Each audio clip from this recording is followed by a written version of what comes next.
actually have, I'm looking at quantitative data, so numbers, but I'm also looking at qualitative data. So I've been going around, I was in buildings again today. I'm not just looking around at the walls and, I'm talking to people. All that becomes anecdotal, qualitative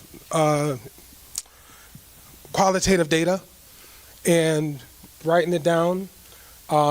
Going to be giving out a survey about how do families, students feel about their schools.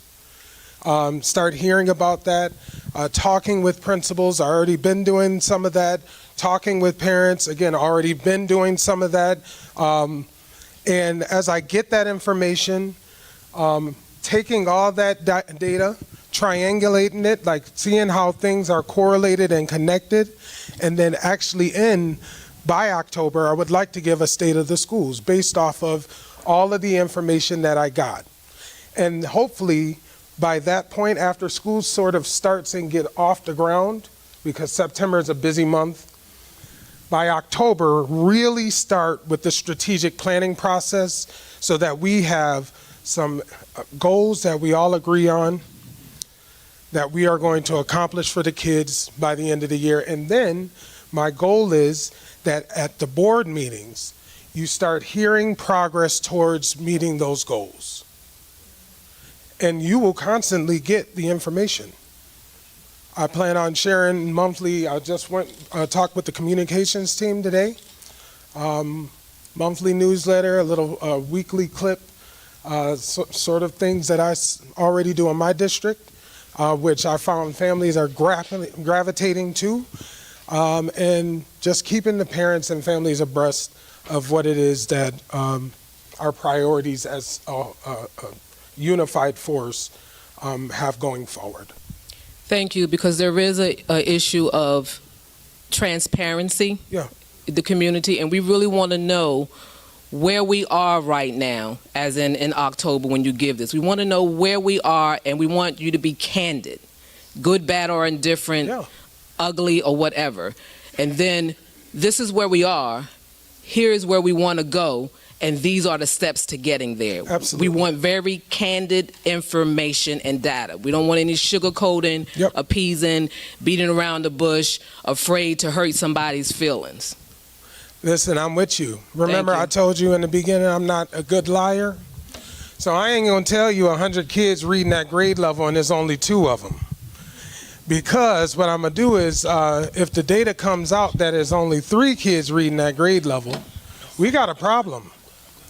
So if it's 10 students not reading that grade level, I'm going to tell you, 10 students aren't reading that grade level. So then if it goes up at the end of the year district assessment or diagnostic and it is 13, you ain't that mad. And I'll talk about why those 3 became the 13. You know what I mean? Because I can't sugarcoat. Because I need you to know the real story to help me get the district to where I needed to go. Yes, so again, I told you, I can't lie. I can't keep up with lies for nothing. My mom whooped me when I was little. Sorry, Mom, she might be watching. She whooped me when I was little because I took a quarter and I bought one of them orange sickles. And she was home early one day. She wasn't supposed to be, and I chucked that orange sickle over. All I had to do was say, Mom, I bought an orange sickle. And instead, I didn't. I ain't heard nothing. And guess what? I don't like lying. Yeah, you already know. You know how we get down. Yes, sir, trustee. I appreciate what you said, because damage control is really just lying and covering things up. And that's something that we've been dealing with for a long time. You mentioned earlier politics and how it played a part in Rochester. Welcome back. Because it plays a huge part here to the point that it's nauseating. How did you manage that fight in Rochester? What was your success rate? And are you prepared for what's here, which is probably going to be reminiscent, if not worse, because it's a small city? I'm just saying. I got you. Fantastic question. So, the great thing is we have 7 board members in Rochester, And I can honestly say, and our videos are out there too. So feel free to see what I'm all about. This is how I present, so on and so forth. I have a good relationship, and I tried with one, but I have a good relationship still with 6 out of 7. Okay, 6 out of 7. And I still even send that 7th one, Happy Mother's Day. How are you? It's hard, but I have to do it because who is it? It ain't about us. It's about the kids. It's about the children. And all I intend to do is just really being transparent with the information. Just giving, I believe in giving Board of Education weekly updates, just so you know what's going on. I have conversations weekly with my board president. I tell her, listen, we're supposed to have each other's back. If I don't know something, if I did something wrong, I'm telling you because I need you to help me.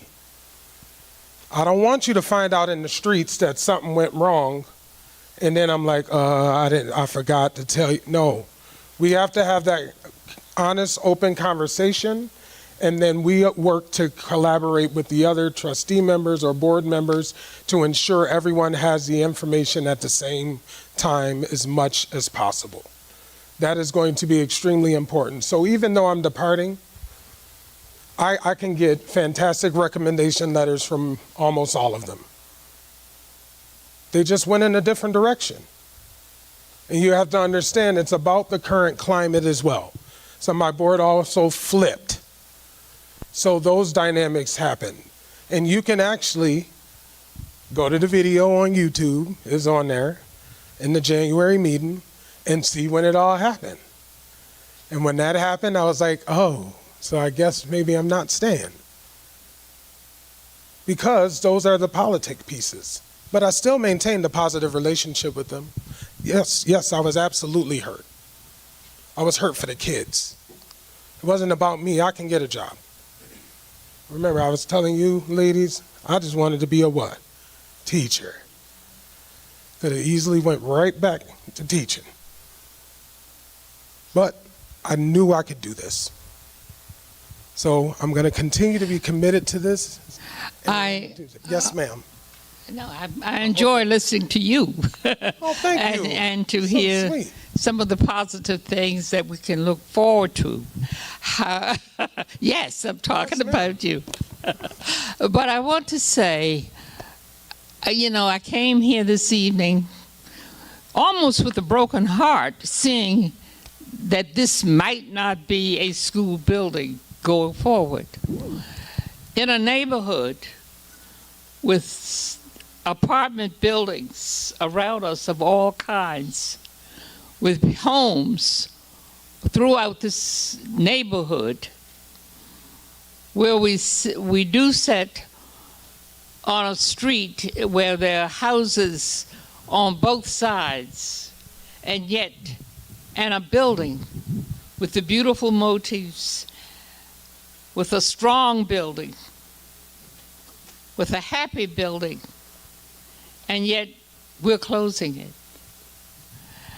And this, not only that, this building is next to the Board of Ed, and I served on the Board of Ed here.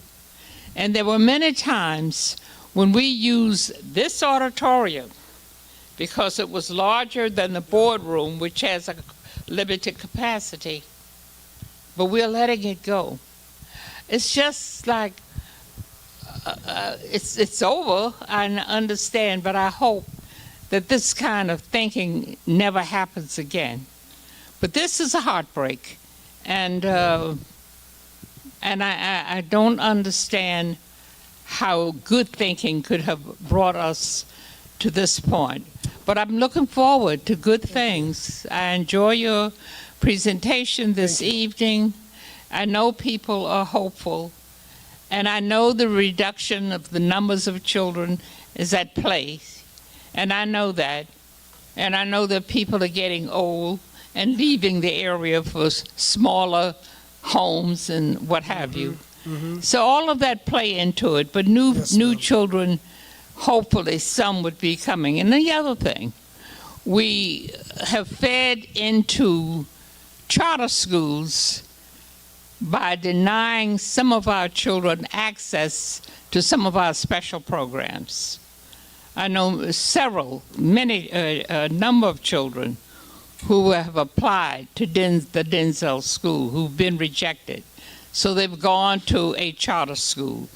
We lost money money with that action. Yes, and so I think we need to think about that thing, and I'm hoping that you put in place a strong evaluation program, not only of teachers, but of subjects and of departments, that requirements are in place and performances as well.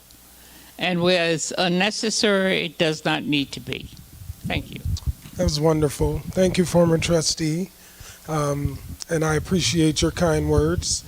What I will say is, again, closing buildings is not easy, okay? And it's not different here in Mount Vernon. A building can have 3 walls with a half a roof, half on fire, and somebody is still going to tell me, get the water.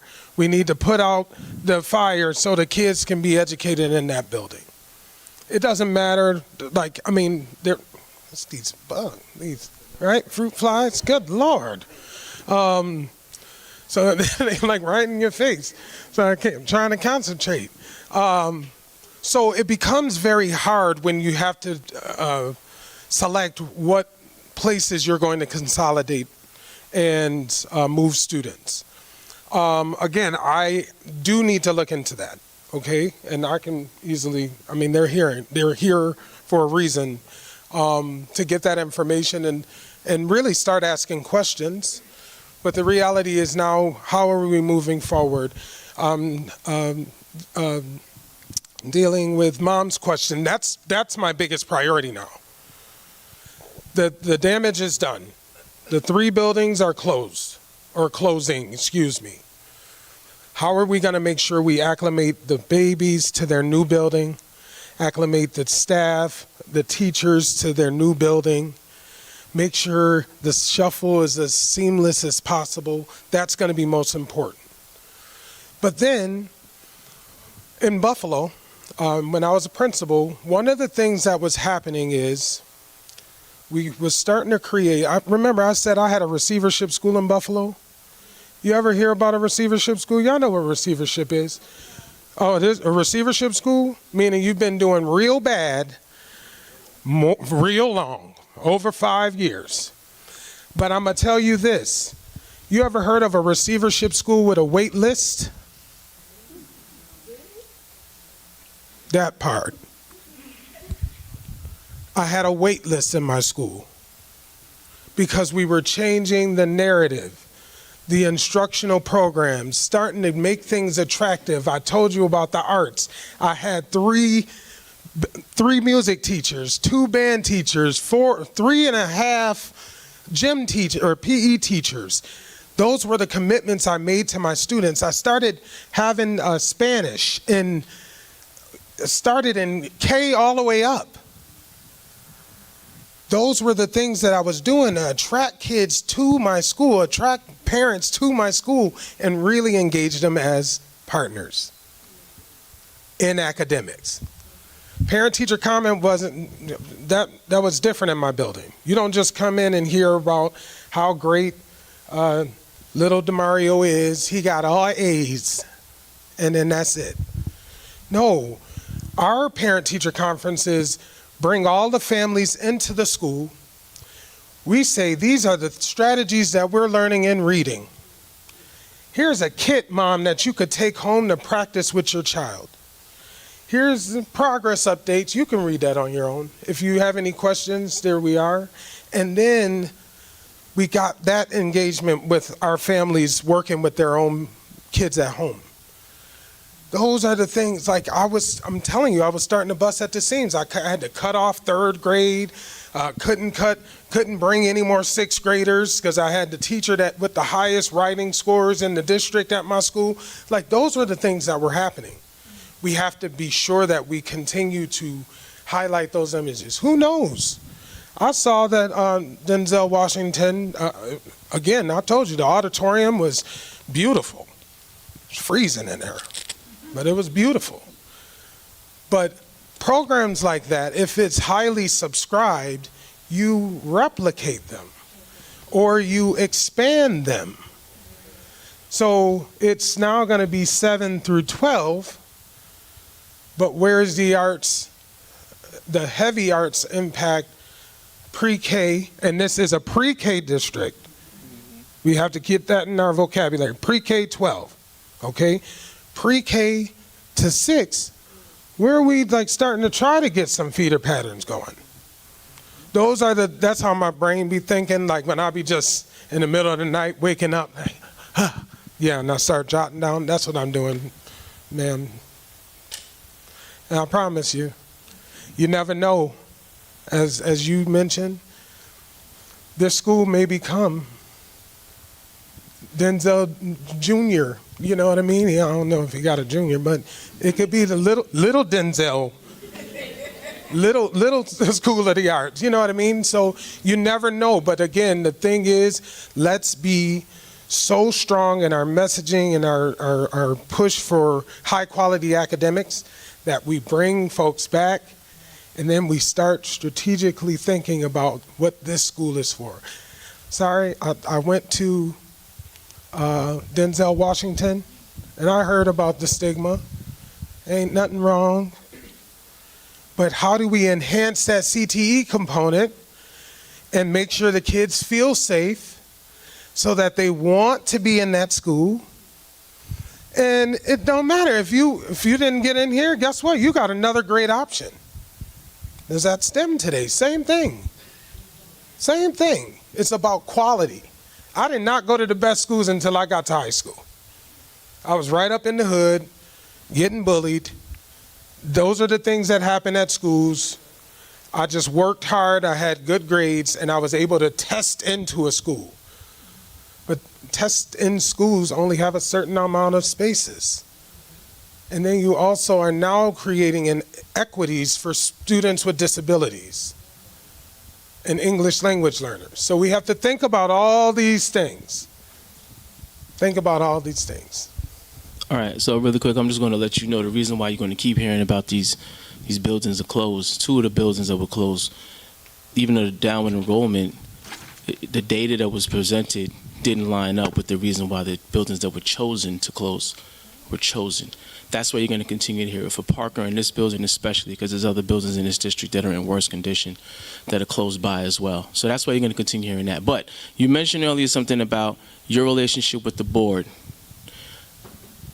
How do you, what's your understanding, what's your opinion? More important, your concern being on the babies and the people serving them, or making sure that the board is happy with you?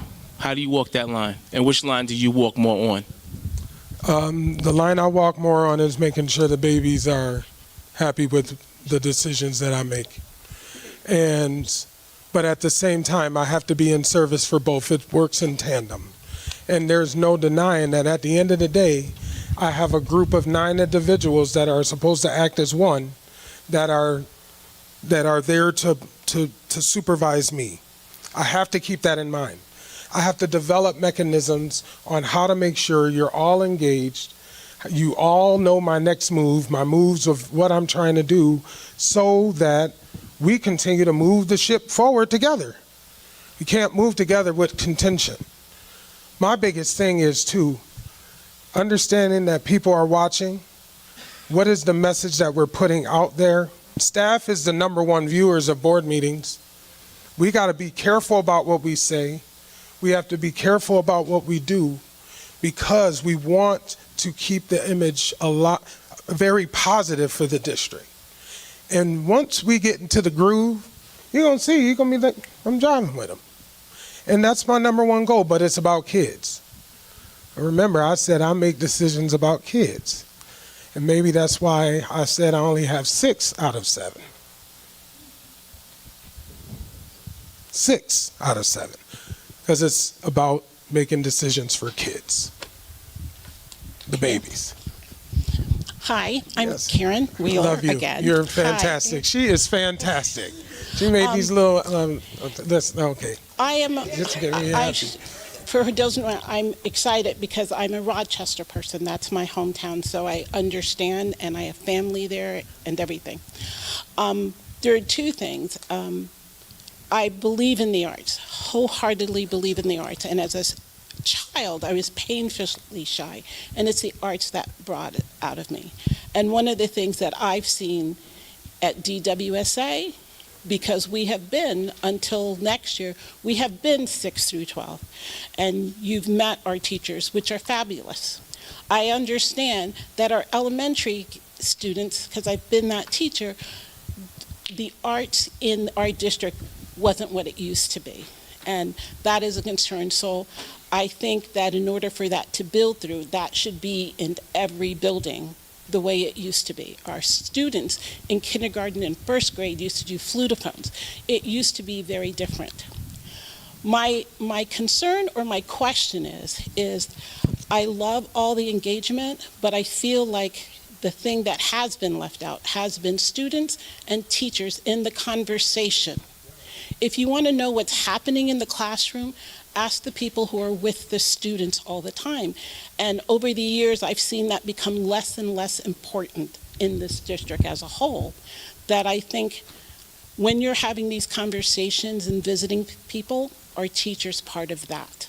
I would like to see that, because I think we have a lens that can add to the whole lens of everybody, because I think that's just as important.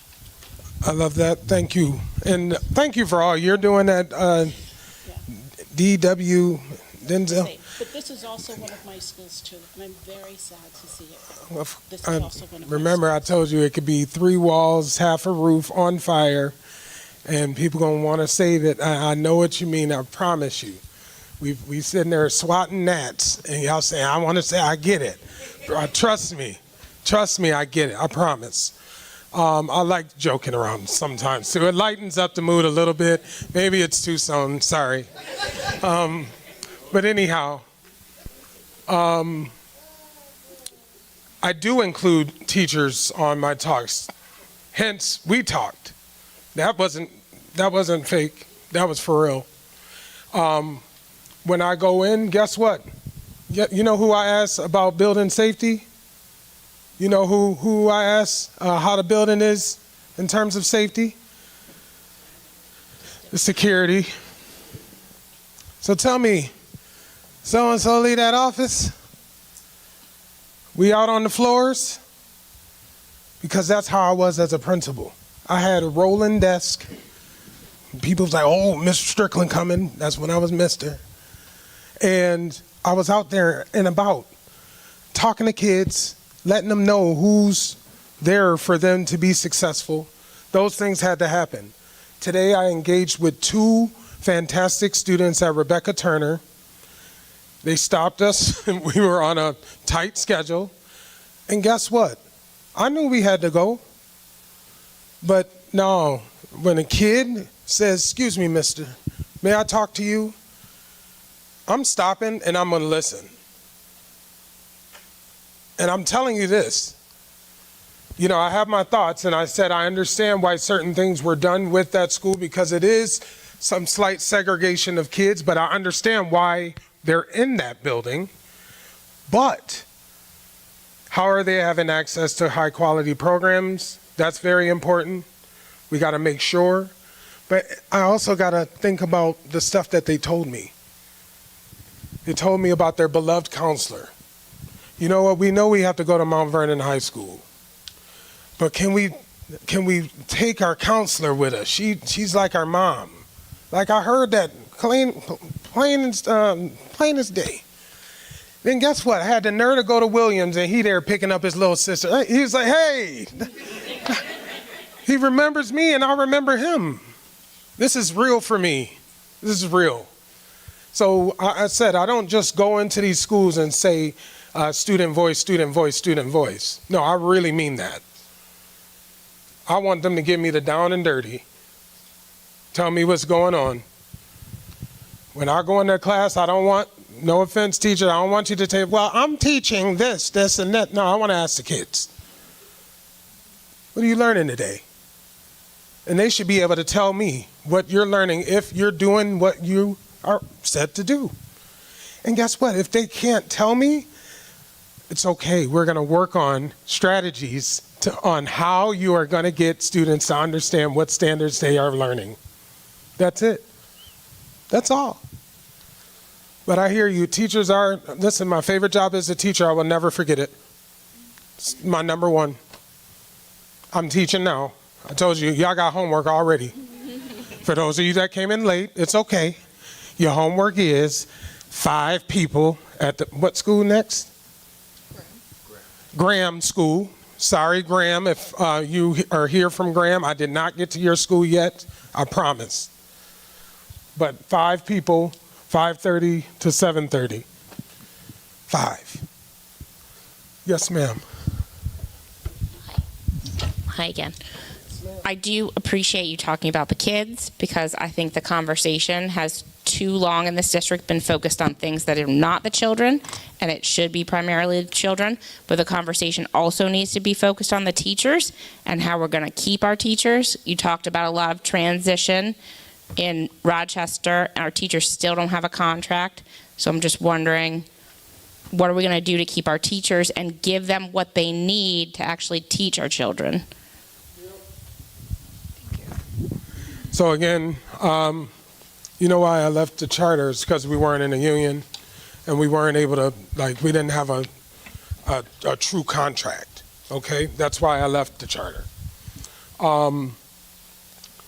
But one of the things that I would say is that's one of my priorities.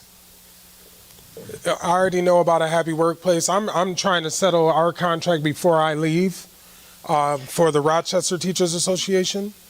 Because it's important, you know what I mean, that they have a contract going forward.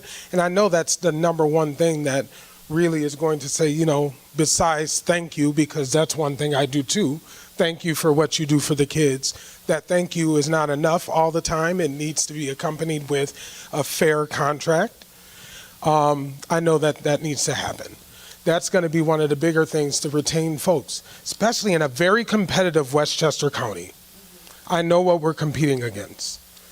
Heck, two of the superintendents I done work for, they in Westchester County. So we officially in some hardcore competition, but it's for our babies.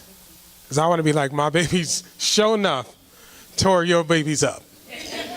Because it's about them fighting words. Yeah, I told you, I grew up in the hood, east side of Buffalo. Dead serious. But the reality is we have to make sure that we are paying our teachers and make sure, I know, that's what I told you. Now, she was clapping, but no, that wasn't that, y'all. I'm just, no, we do have to make sure that we get to those spaces, and that comes with looking at district finances and piece and things of that nature as well. So again, my financial acumen is up there. $1.1 billion budget, $285 million in the bank. I would love to get Mount Vernon to that space before I'm finished here, especially with what's going on at the federal government level. I'm really worried about what's happening up there, putting it out there. And there's no reserves. What are we gonna do? And I'm cheap. I'm scared about where I'm living. I'm cheap. So it's gonna be hard to get stuff bought by me. But it's about retaining the best workforce. Because they're staying, and I love that.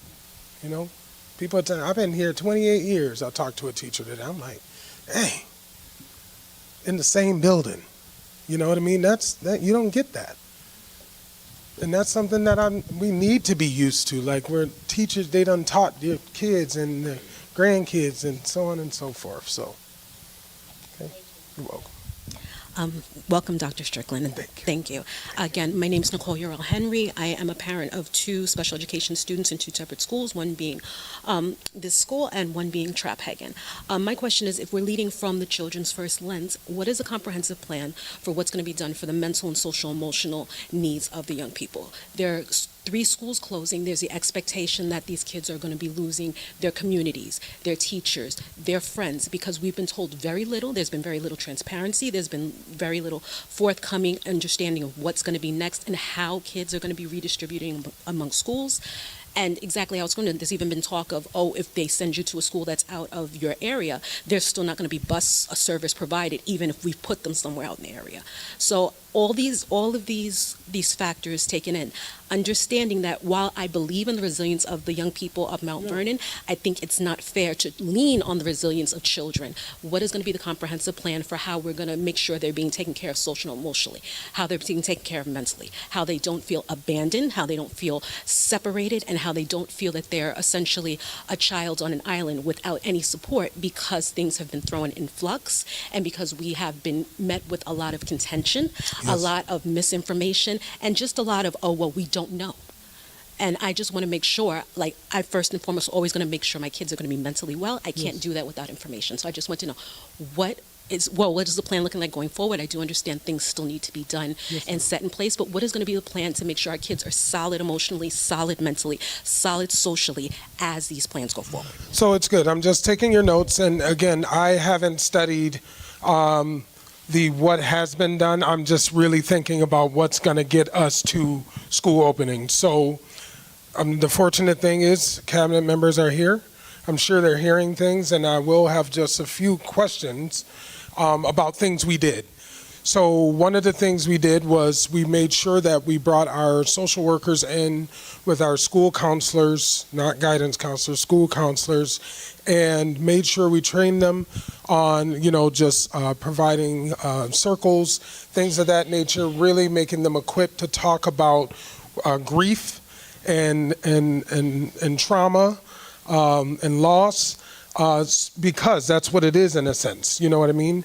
And they did that also with the teachers, and we sent them in buildings that were closing. We really wrapped our support around those buildings that were closing social emotionally and making them easier, because it's never going to be hard, you know what I mean? I lost 3 great grandparents. It's still not easy. But I'm getting through life by making them proud. Those are the things that we have to still be sure to do.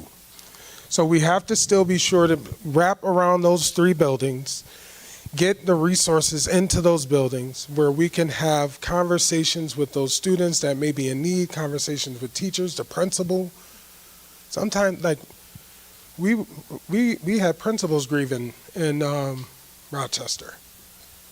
And these are principals of schools where I was there all the time because they were fighting and things of that nature. It still doesn't matter. You can have a house with 3 walls, half a roof, on fire, and you still telling me to get the bucket of water because people are attached to their buildings. So I will find out what we're doing in that respect. I will even share some of my information, because everything had to be strategic and systematic to make it go as smooth as it did. And then this summer, the one thing I will say is I'm getting out there. So just an FYI, my work schedule will not be me in the office all the time. I usually start my days Monday morning in schools. I will be probably picking one day where I'm all in schools. So principals, if you're listening, please make sure you have a room for me if you have space. And I'll be rotating around the district. So I got to see what's going on, what's going on in the classroom, what's going on at the ground level. And I'll be starting those conversations this summer with the cabinet, saying, hey, what do we need? I'm asking them now, and they're my witnesses. I've been doing the visits with cabinet members saying, what do you need? I know some people are moving and they're just like, I'm happy, I just want this custodian to come with me. You know what I mean? Those are things that we're trying to make happen, and it doesn't change what's happening in general, but it makes it easier for the change to take place. So we got to just keep on keeping on. And I'm sorry, you said special education students. So one of the things also about a special ed continuum, very important, you have to place your most vulnerable students before you place general education classes. So I like to see that a special ed continuum is in place before we fill in the gaps with the general ed continuums. Absolutely. Any more questions, or is this amen? Amen. Oh, man. Ooh, it's 7-Eleven. No, really. Uh-oh.